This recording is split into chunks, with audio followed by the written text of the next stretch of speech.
But I'm disappointed in Pastor Makore, Dogma. I'm disappointed in what he is trying to say, He says he's very linked. I don't know how much linked he is, or I've never heard of him even. When I was in Zim, I never knew him. Maybe he played on his own side. I played on my own side. I've never known the guy. Now he is trying to say to Gesa, kana wakuzokumbira uregerero. Inini ndindokwanisa kunoka madhoo, ndindokwanisa kuita se vakomana. Let's ngataurira nechinhu one. Mugabe was more brutal kudarika ED. ED uyu creation ya Bob. Urukunzwa. ED watutaura naye watakunetsa naiko zvine creation ya Mugabe. Manzwa. This is a birth child ya Robert Mugabe. So kuti vanhu vatiudze nekuda kutichichidzira kuti hanzi mazopinda pfuti munyika, mazopinda chichi. Even pana Mugabe pakabuda Mugabe pfuti dzadzirimo.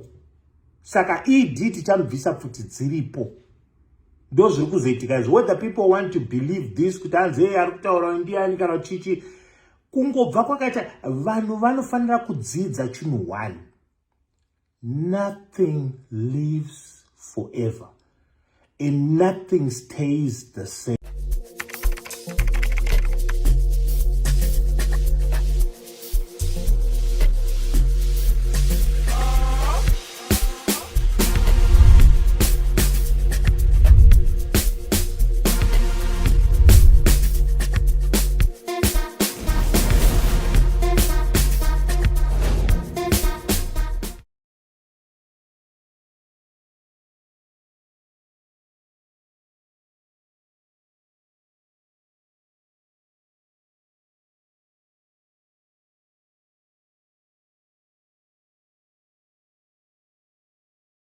Zuro ndizuro unoya anga ari Jeff Judah achifamba Apostle Makore. Nhasi ndinhasi MaanGedz vari kufamba naApostle Makore.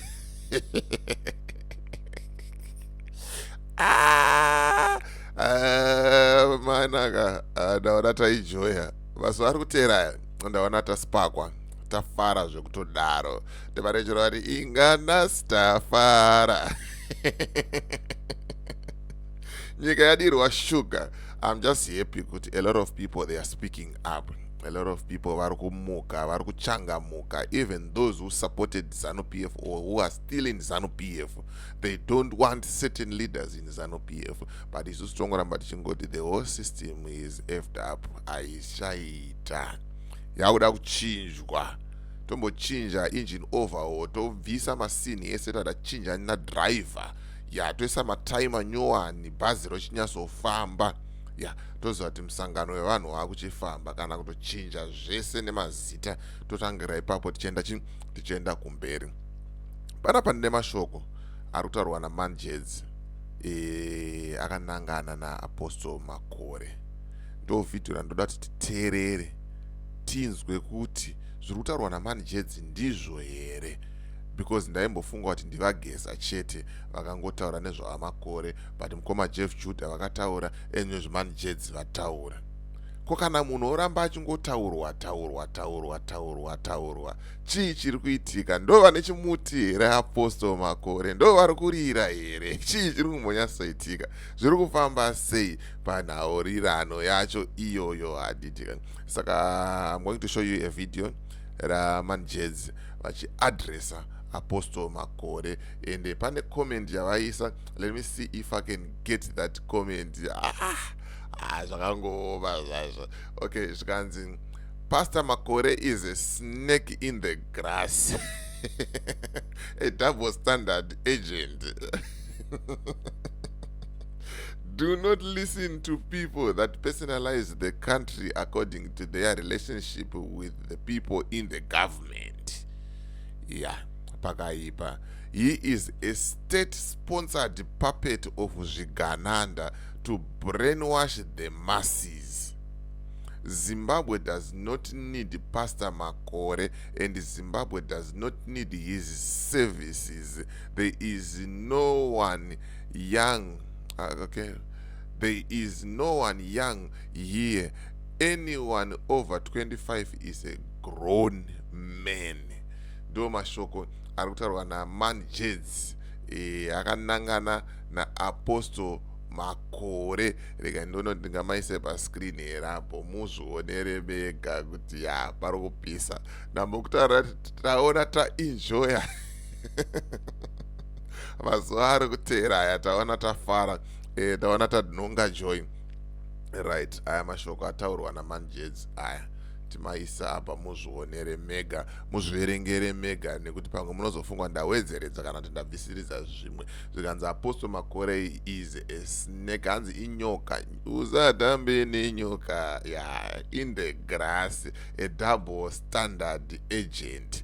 Mashoko ari kubva kuna MaanGedz aya. Handizivo kuti munoti chionazvo nezviri kutaurika izvi kuti zvakaita sei, zvakamira sei. Right, let's jump into the video. Tione video raMaanGedz vachikurukura vachitaura. But ndisandapinda muvidhio iri zvizere ndikuti kana une bhizimusi raunaro rauda kushambadzirwa, ndibate nhamba dzangu ndo idzo dziri kubuda pascreen idzo. Kana une nyaya yaunayo yauda kuti ndifambire, ndibate futi pasame namba ipapo. Tinodzifambira nyaya dzacho tisingatye, tisingavhunduke, tisina fiye. We no fear no bad boy. Another bad boy. We don't fear nobody. We don't fear the corrupt government of Mnangagwa. We don't fear the bombo class. Yes, atina kana munhu atinotya baba tinongozvitaura sezvazviri izvozvo. Toita sei topfuurira kumberi handitika. Right, ndine mashoko pana parubva kuna Owen. Owen ataura iye kuti camera registration in South Africa zvaanyore, zvaakuitika. All you need is to dial the number on the screen. Otaura naOwen womuudza kuti wabva nekuna DJ Holly vari kutaura izvo kuti iwewe ndiwo munhu wacho ari kuita zvinhu handitika. You register the company for you and then you open FNB bank account. Mari yako yogara yakachengetedzeka. Kunyanya vanhu muri diaspora mune mabhindauko akawanda muri kuita padeni. It's no longer safe to keep your money. Ndiri kukunyeperai ende iyo haisi secret, munotozviziva. Ukaisa $100 nhasi, after a month unowana yakana 95 kana $90. Vatora mari yemacharges havasi kumira vanhu vacho. Ende ukaisa mari mubhengi reFNB ukaisa $100, after a month unowana yabereka, yatowedzera pane kuti itapudzika handitika. Let's watch the video raMaanGedz and let me know what you think about what he is saying nenyaya yaApostle Makore. And before I go also, I was talking to MaanGedz and I'm going to bring him on an interview. Timbonzwa kuti mafungiro avo zvavari kuita zvakamira sei, maybe tomorrow on Friday, because he said I must check with him on Friday. And then timbonzwa kuti mafungiro avo avari kuita nemaonero avo avari kuita, the political circles zvakamira sei uye zvavanofungawo sei handitika. It's going to be a very interesting conversation since vari ikoko kuZANU-PF ikokoko. Tombokurukura nawo tivanzwawo, pamwe vanogona kutotionesa tikatoona kunaka kweZANU-PF tikaswera tatendeuka, but kudhara ikoko handifunge sekudaro. But anyway, regai tipinde muvidhio tinzwe zvakamira sei. MaanGedz timbonzwa achitaura kuti vari kuti chii. Tadzoka zvekare. MaanGedz, the Anunnaki, the royal bloodline. Inzwaika. Nyika yakazvarirwa vanhu cannot be personalized. Nyika yakazvarirwa vanhu cannot be personalized like a personalized car plate, number plate pamota. You see, the problem that we are starting to have now as a nation, we are starting to have problem yekuda kuita personalize.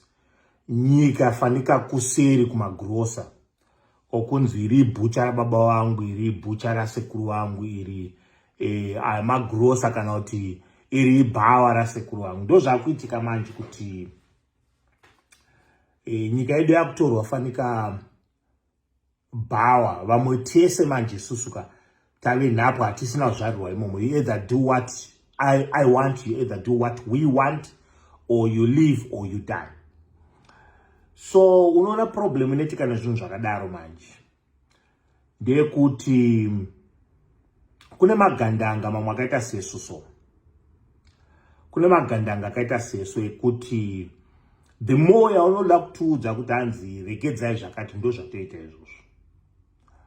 izvozvo zvaunotaura kuti regedzai ndo zvateta kuda kutoita manje. Toda kutoona kuti unoita sei kana tikaramba tichizviita. Uri kunzwa? Comrade Geza vabuda ivo vakataura zvavataura zvinotipa hope netaro yakawanda stereki mukurarama kwedu.